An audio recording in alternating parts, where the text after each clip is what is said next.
जी नमस्कार, मैं जी के वर्मा नव जागरण जी के चैनल में आप सबों को स्वागत है। मैं ये सप्ताह जो हिस्ट्री का वीडियो लाया हूँ, इसके पहले मैंने हिस्ट्री का वीडियो करीब 2 महीना पीछे हो गई है।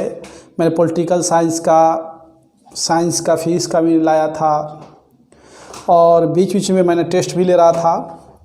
तो आज हिस्ट्री का है। बहुत दिन इंतज़ार बहुत सारे विद्यार्थी कर रहे थे कि मैंने उत्तर वैदिक काल पढ़ाया, सिंधु सभ्यता पढ़ाया। उत्तर वैदिक काल के बाद जो है सिलेबस, वो धर्म में हम लोग चल रहे हैं, जिसमें हम लोग जैन धर्म सबसे पहला, भारत ही नहीं पूरे वर्ल्ड की सबसे पहला जो धर्म था, इसका नाम है सनातन धर्म।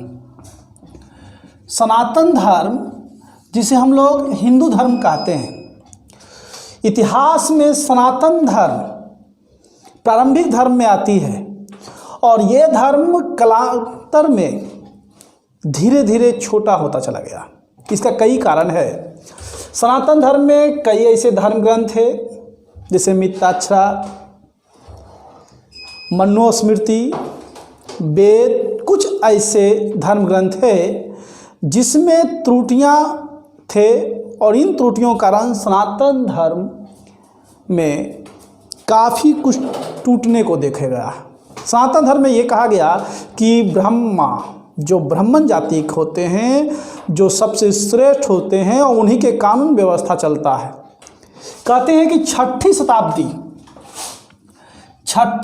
ईस्वी पूर्व में, ईस्वी पूर्व यानी BC में एक परिस्थिति ऐसा आया कि उत्तर वैदिक काल जो ही समाप्त की स्थिति में थी, उस समय ब्राह्मणों का अत्याचार, उसका व्यवहार, उसके कानून अन्य शूद्रों, महिलाओं और छोटे वर्गों के प्रति काफ़ी तीक्ष्ण हो गई थी और जिससे समाज में सबका समान अधिकार नहीं मिल रहे थे। साथ ही साथ एक और कारण था कि सनातन धर्म में ही दो जाति के लोग आते हैं, एक ब्राह्मण और एक क्षत्रिय। तो ये दोनों जाति का भी होड़ लगा हुआ था।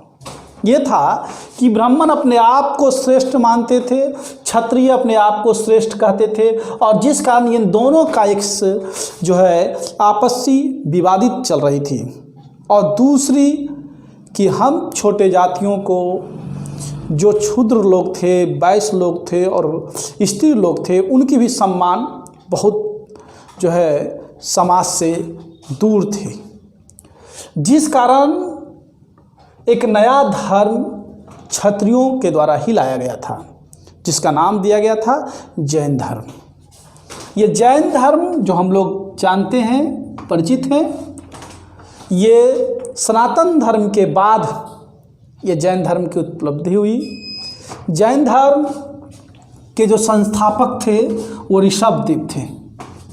ऋषभदेव कहते हैं जैन धर्म के संस्थापक भी थे और इन्होंने उन समाज के छोटे तबके वर्गों को उठा करके अपने धर्मों में एक समाहित किया, उनका एक समान अधिकार दिया, जिस कारण जैन धर्म एक बृहत रूप से उस समय लिया गया। कहते हैं जैन धर्म में कुल 24वें तीर्थंकर हुए, जिनमें से प्रथम ऋषभदेव थे और उसके बाद हम लोग महावीर पढ़ेंगे, जो महावीर 24वें और अंतिम तीर्थंकर थे। इसलिए क्वेश्चन यहाँ पूछती है, क्वेश्चन सबसे पहले पूछती है, इम्पोर्टेंट क्वेश्चन यहाँ से शुरू होती है कि जैन धर्म के संस्थापक कौन थे? ऋषभदेव। जैन धर्म अस्तित्व कब आया? तो 6ठी शताब्दी ईस्वी पूर्व। ठीक है ना? 2 क्वेश्चन आप यहाँ ध्यान दे सकते हैं।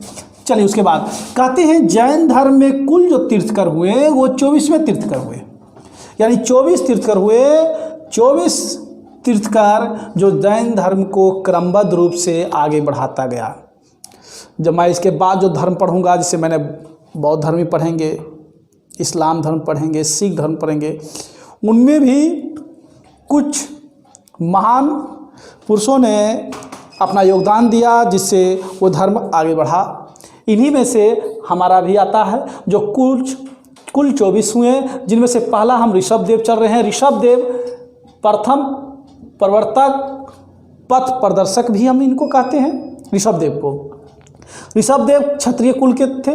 मैंने यहाँ बताया था कि ब्राह्मण और क्षत्रिय में जो विवादी चल रही थी, ब्राह्मण वर्ग जो कहते थे कि मैं श्रेष्ठ हूँ, जबकि क्षत्रिय वर्ग कहा जाते थे कि मैं श्रेष्ठ हूँ। और इन दोनों आपस में श्रेष्ठता के कारण इस धर्म का, नया धर्म की उत्पत्ति जो हुई थी। कहते हैं क्षत्रिय कुल ऋषभदेव थे और ये इनका प्रतीक जो चिन्ह था वो सांड था। प्रतीक चिन्ह सांड थे और ये गृहस्थ जीवन जो त्याग किए थे, पारिवारिक जीवन त्याग किए थे, उसमें 30 वर्ष की अवस्था अनुमानतः लगाया जाता है, क्योंकि उस समय ऋषभदेव की बात अगर कहा जाए तो बहुत सारे ऐसे चीज़ हैं जो प्रमाणित नहीं है, और ये एग्ज़ाम में इसलिए यही नहीं पूछती है क्योंकि ये प्रमाणित नहीं किया गया कितने वर्ष की अवस्था में गृह त्याग किए थे। दूसरे नंबर हम ये भी कह सकते हैं कि क्षत्रिय कुल के प्रमाणित है, इसलिए इनको मिलता है। प्रथम तीर्थकर थे, ये भी प्रमाणित है। यह भी क्वेश्चन आपको हमेशा पूछ सकती है। तो ये 2-3 क्वेश्चन जो है यहाँ से पूछती है। अब बात कर रहे हैं कि जैन धर्म के 24 तीर्थकर जो हुए, हम लोग 24 तीर्थकर को पढ़ना जरूरी नहीं है। इसका कारण यह है कि 24 तीर्थकर हमारे एग्जाम के लिए महत्वपूर्ण नहीं है। कुछ तीर्थकर को पढ़ना अनिवार्य है, और जिसमें से 3 आते हैं। पहला तो ऋषभदेव हम पढ़े, कुछ जानकारी लिए, इसके बाद पार्श्वनाथ और उसके बाद महावीर। लेकिन अभी के जो एग्ज़ाम में हम लोग देख रहे हैं कि दूसरा तीर्थकर कौन थे, उनका प्रतीक चिन्ह क्या था, तीसरा तीर्थकर कौन था, उसका प्रतीक चिन्ह क्या था। तो ये थोड़ा सा जो है ना बीच में जो आती हैं, इसको हम देख रहे हैं। तो दूसरा और तीसरा हम देख लेते हैं। यहाँ स्केच से इंक गिर रहा है। तो दूसरा जो थे उनका नाम था अजीतनाथ। अजीतनाथ वो दूसरा तीर्थकर थे जिनका प्रतीक चिन्ह हाथी था। अजीतनाथ यानी प्रथम ऋषभदेव, दूसरा अजीतनाथ जिनका प्रतीक चिन्ह हाथी था, तीसरा थे संभवनाथ, और जिनका प्रतीक चिन्ह घोड़ा था। प्रतीक चिन्ह घोड़ा, ये तीसरा। ठीक है। और हम उसके बाद 22वां चलते हैं, इसलिए कि अरिष्ट नेमि श्री कृष्ण के समकालीन माना जाता था। इसलिए अरिष्ट नेमि जिस समय श्री कृष्ण थे उस समय इन्होंने अपना उपदेश देने का काम किया था। इसलिए हम अरिष्ट नेमि जो 22वां तीर्थकर हुए, जिनका प्रतीक चिन्ह शंख था। ठीक है ना। एक बार और देख लेते हैं। पहला था ऋषभदेव जिनका प्रतीक चिन्ह सांड था, दूसरा अजीतनाथ जिनका प्रतीक चिन्ह हाथी था, तीसरा संभवनाथ जिसका प्रतीक चिन्ह घोड़ा था, और 22वां जो है अरिष्ट नेमि जिनका प्रतीक चिन्ह शंख था। 23वां जिसको पार्श्वनाथ कहते हैं, आज उसी पार्श्वनाथ की हम लोग चर्चा करेंगे, थोड़ी सी चर्चा करेंगे। पार्श्वनाथ जिनका प्रतीक चिन्ह सर्प है। ठीक है। चलिए, हाँ, तो 23वां तीर्थकर मैंने बताया पार्श्वनाथ। ये 23वें तीर्थकर थे, यह भी क्षत्रिय कुल के ही माने गए, यानी यह क्षत्रिय कुल से ही जुड़े थे, इनका भी संबंध उसी से जुड़ा हुआ था। और पार्श्वनाथ जिनका जन्म काशी में हुआ था, जिसे हम वाराणसी के नज़दीक मानते हैं, क्योंकि काशी के ही राजा थे उस समय का अश्वसेन। अश्वसेन जो थे इक्ष्वाकु राजा थे, इक्ष्वाकु वंश का राजा थे, यानी अश्वसेन जो वंश जुड़ा हुआ था इस इक्ष्वाकु वंश। तो अश्वसेन का पुत्र पार्श्वनाथ हुए। पार्श्वनाथ जिन्होंने भी अपना गृहस्थी जीवन व्यतीत किया, लेकिन ये एग्ज़ाम के लिए उनकी पूर्ण गहराई से हमें जानकारी लेना जरूरी नहीं है, क्योंकि एग्ज़ाम को देखते हुए अगर कहा जाए तो इनका महत्वपूर्ण पूछा जाए कि ये इनका जन्म कब हुआ, कहाँ हुई थी, किस कुल से थे और इनके पिता कौन थे। ठीक है। और इनकी गृह जीवन त्याग यानी गृह त्याग 30 वर्ष की अवस्था में हुई थी, यानी इनका जो पारिवारिक मोह माया का त्याग भी 30 वर्ष की अवस्था में हुई थी। यह VVI क्वेश्चन है, यह भी पूछ सकती है कहते हैं ये इनका प्रतीक चिन्ह मैंने बताया था ही सर्प, और ये तपस्या पारसनाथ की पहाड़ी पर किए थे। बराबर की पहाड़ी जो पारसनाथ पड़ती है वहाँ इन्होंने तपस्या किया था, और इनका कुछ कथन था, कुछ उपदेश था। ये उपदेश हमारे बाद तक महावीर तक चला। महावीर भी इनके उपदेश से संबंध जुड़ा हुआ है। इनका उपदेश था हिंसा ना करना, ठीक है, लड़ाई झगड़े से दूर रहना, मार काट से दूर रहना, ये सबसे पहला और महत्वपूर्ण उपदेश माना गया। दूसरा था चोरी ना करना, तीसरा सदा सत्य बोलना, और चौथा संपत्ति का संग्रह ना करना। ये 4 प्रमुख बातें पार्श्वनाथ के द्वारा दी गई थी। पार्श्वनाथ ही थे जिन्होंने, इनके अनुयायी जो हुए, उनको ये कथन था कि जो भी भिक्षु हैं, जो भी अपना जीवन जैन धर्म के तहत पारिवारिक त्याग करते हैं और भिक्षुक जीवन व्यतीत करते हैं, उनका वस्त्र सफ़ेद होना चाहिए। सबसे पहले इन्हीं का ही कथन था, पार्श्वनाथ का ही कथन था। कहते हैं पार्श्वनाथ की जो मृत्यु होती है यही पारसनाथ की पहाड़ी पर तपस्या करते हुए 300 वर्षों की अवस्था में, 100 वर्षों की अवस्था में हुई थी। 6वीं शताब्दी में एक और नई प्रभुत्व हुआ था। समाज को, वर्गों को 2 भागों में बांटा गया था, नास्तिक और आस्तिक, जिसको हम लोग नास्तिक और आस्तिक नाम दिया गया। नास्तिक उसे कहते थे जो ईश्वर को नहीं मानने वाले होते थे, आत्मा और कर्म को मानने वाले थे, जैसे जैन धर्म, बौद्ध धर्म, ये नास्तिक कहलाया। जबकि वही आस्तिक जो भगवान को मानने वाले, ईश्वर को मानने वाले थे, आस्तिक हुए, जिसमें हमारा ब्राह्मण वर्ग और अन्य वर्गों का भी जो है चर्चा मिलती है।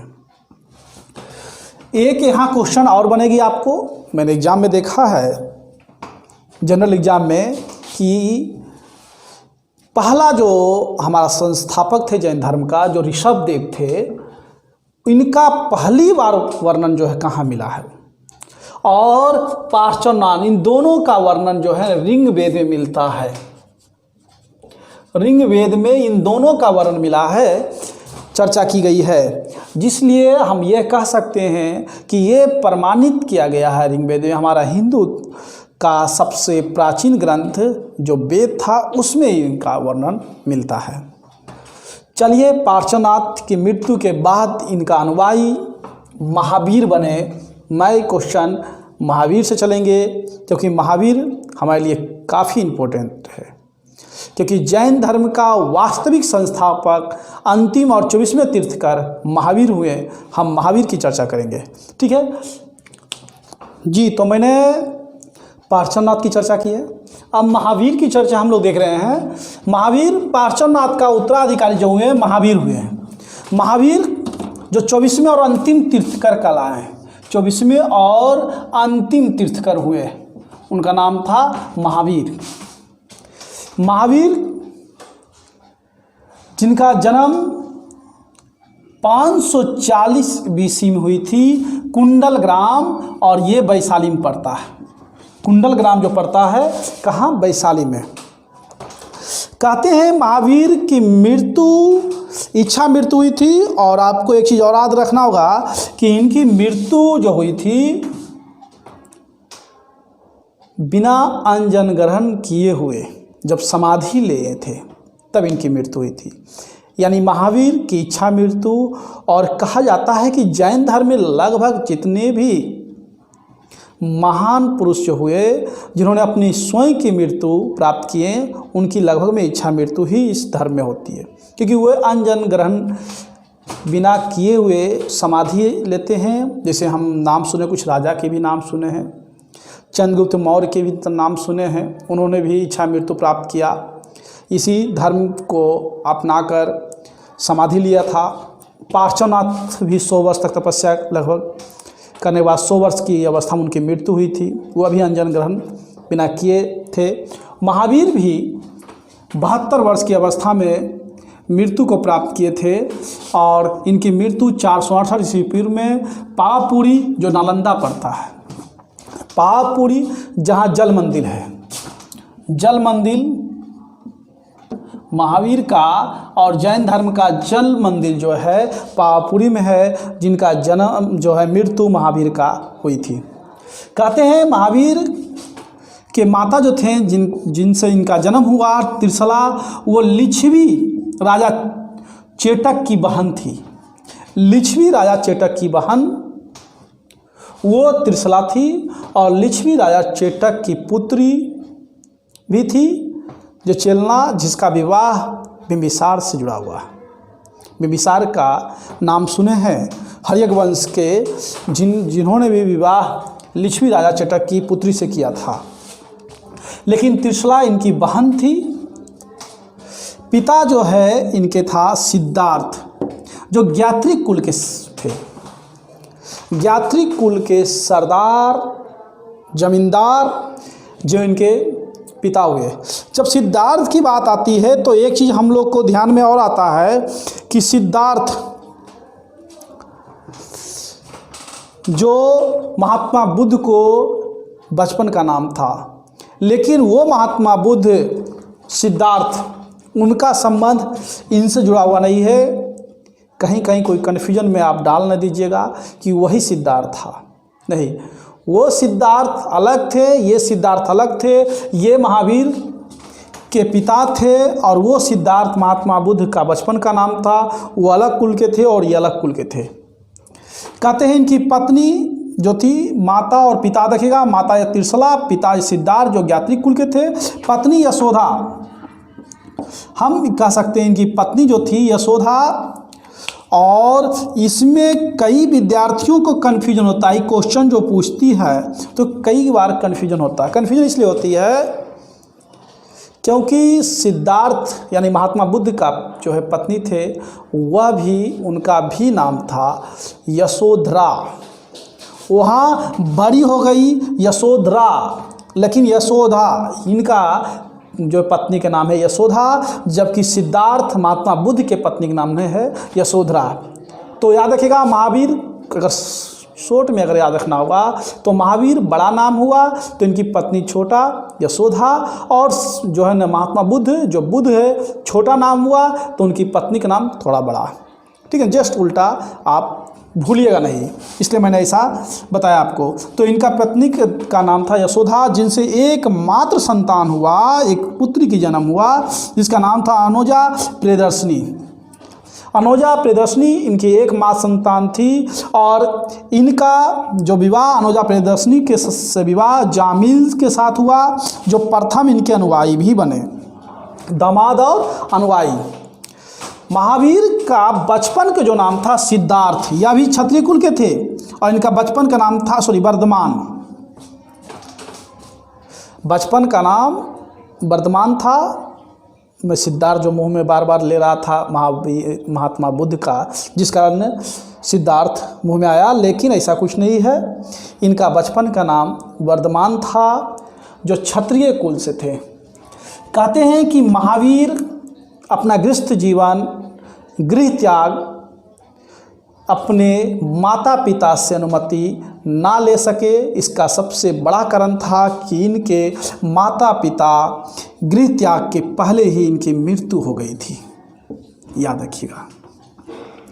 थोड़ी सी अगर हम कहानी लेके चलते हैं तो कहा जाता है कि महावीर जो है, जो जन्म हुआ, जन्म के बाद वो अपनी सादगी जीवन व्यतीत करते थे। समाज से संबंध काफ़ी कम रहा करता था। कहा जाता था कि जब वह यंग हुए, यंग होने के बाद जब उनकी विवाह हुई, उस समय उनके पिता और कुछ दिन के बाद उनके माता डेथ कर जाते हैं। अपने पिता के समय से ही वो अपने गृहस्थी जीवन को छोड़ना चाहते थे, लेकिन पिता उनके अपनी मोह माया में बांध कर रखे थे। और उसके पश्चात जब उनकी मृत्यु हुई तो उनके बड़े भाई जो थे नंदीवर्धन थे। महावीर का जो बड़े भाई थे वो नंदीवर्धन थे।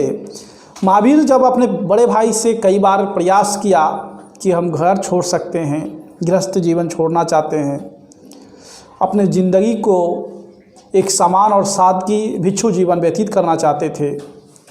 यह इच्छा जाहिर किया, लेकिन नंदीवर्धन ने अपने माया मोह और लालसा में उनको दबा कर रख दिया। कहा जाता है कि नंदीवर्धन के कथन के बाद वो जो है गृह त्याग तो नहीं किए, लेकिन घर जब आते थे तो घर के जितने भी सदस्य थे उन सबों को भी पता नहीं होती थी कब घर आते थे, कब चले जाते थे, कब भोजन उन करते थे। यहाँ तक कि उनकी पत्नी यशोदा तक को भी पता नहीं होती थी। कभी कभी ऐसे अवस्था में भी रहते थे जो नग्न हो जाते थे, बिना कपड़े के भी अवस्था में होते थे। ये सभी परिस्थिति को देखकर उनके बड़े भाई ने उनको इच्छा को पूर्ति करना चाहा और उन्होंने अनुमति दे दिया उनको गृह त्याग करने का।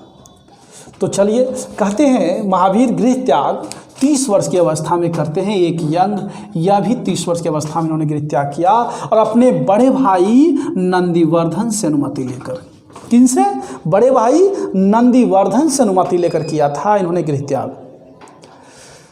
याद रखिएगा, क्वेश्चन यहाँ बनती है कि महावीर कितने वर्ष की अवस्था में गृह त्याग किया और किन से अनुमति लेकर?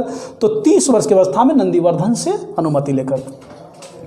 कहते हैं कि महावीर तपस्या जो किए 30 वर्ष की अवस्था में बैठे, जुम्भी ग्राम पड़ता है और रिजुपालिका नदी, ठीक है ना, साल वृक्ष के नीचे।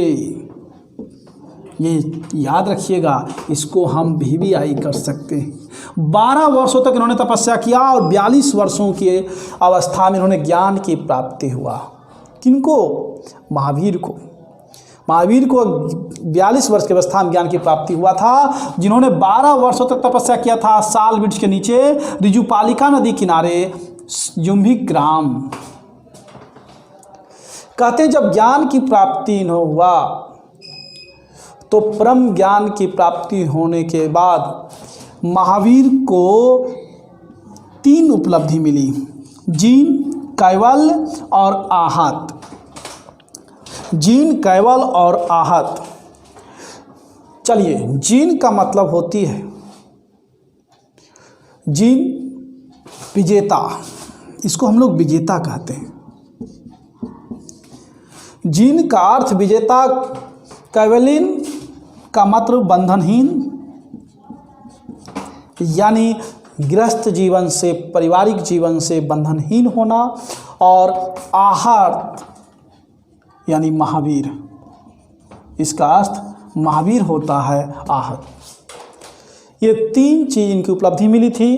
कहते हैं कि ज्ञान की प्राप्ति के बाद जो इनके शिष्य बने थे, वो शिष्य को 11 गंधर्व में बांट दिए थे, और 11 गंधर्व में बांटने के बाद उनके यानी मृत्यु के बाद तक ये शिष्य जो है जैन धर्म को आगे बढ़ाने का काम किया था। महावीर का जो प्रतीक चिन्ह था, वो प्रतीक चिन्ह सिंह था, जबकि महावीर अपना प्रथम उपदेश राजगीर में दिए थे। यहाँ क्वेश्चन कभी कभी आता है कि महात्मा बुद्ध, जब हम पढ़ेंगे अगले वीडियो में तो पढ़ेंगे कि महात्मा बुद्ध ने प्रथम उपदेश कहाँ दिया था, तो वो दिए थे सारनाथ वाराणसी में पड़ता है। लेकिन ये प्रथम उपदेश राजगीर में जो अर्धमागधी भाषा, वो उसे हम कहते हैं प्राकृत भाषा, भी अर्धमागधी भाषा में दिए थे राजगीर में। और कहते हैं कि प्रथम जैन भिक्षुणी इनके बने थे चंपा। चंपा दधिवाहन की पुत्री थी, वह जैन स्त्री, पहला स्त्री जैन धर्म को अपनाने वाले, और वो भी भिक्षुणी अवस्था में जो है गृह त्याग की थी, वो थी चंपा। अब प्रथम अनुयायी पुरुष में थे उनके दामाद खुद का जो जामिल थे। महावीर कहते हैं कि 30 वर्षों तक घूम घूम कर उपदेश दिया था। 30 वर्षों तक, 30 वर्षों तक जो उपदेश दिया था, इनका उपदेश कईयों जगह था। हम कुछ का नाम यहाँ हम लिख सकते हैं। जैसे हम कह सकते हैं कि जो उपदेश इन्होंने दिया था वो श्रावस्ती, राजगीर, कौशाम्बी विदर्भ, मगध, इन सभी क्षेत्रों में इन्होंने घूम घूम कर 30 वर्षों तक उपदेश दिया था और 72 वर्ष की अवस्था में 468 ईस्वी पूर्व में पावापुरी में इनकी मृत्यु हुई थी। कितने वर्ष की अवस्था में? 72 वर्षों की अवस्था में। कहते हैं कि महावीर, इनके महत्वपूर्ण जो है चर्चा हम लोग अगले पार्ट 2 में करेंगे, क्योंकि ये वीडियो थोड़ा लंबा अगर बन जाता है, अगर हमें पूरा इसी वीडियो में अगर लाता हूँ तो आपको लंबा बनेगा, इसलिए मैं अगले पार्ट 2 में महावीर का पूरी कहानी खत्म करूँगा। अभी इसका क्वेश्चन और बचे हुआ है, तो ये हम महत्वपूर्ण जो भी क्वेश्चन थी आप इसको देखें। अगर वीडियो एक बार में अगर कन्फ्यूजन होती है, समझ में नहीं आता है, दोबारा देखें, जिससे आपको कॉन्सेप्ट क्लियर हो जाएगी। और इसको पूरा करने के लिए दूसरा वीडियो मैं दे रहा हूँ, वो भी आप लोग देख लीजिएगा। ठीक है, धन्यवाद।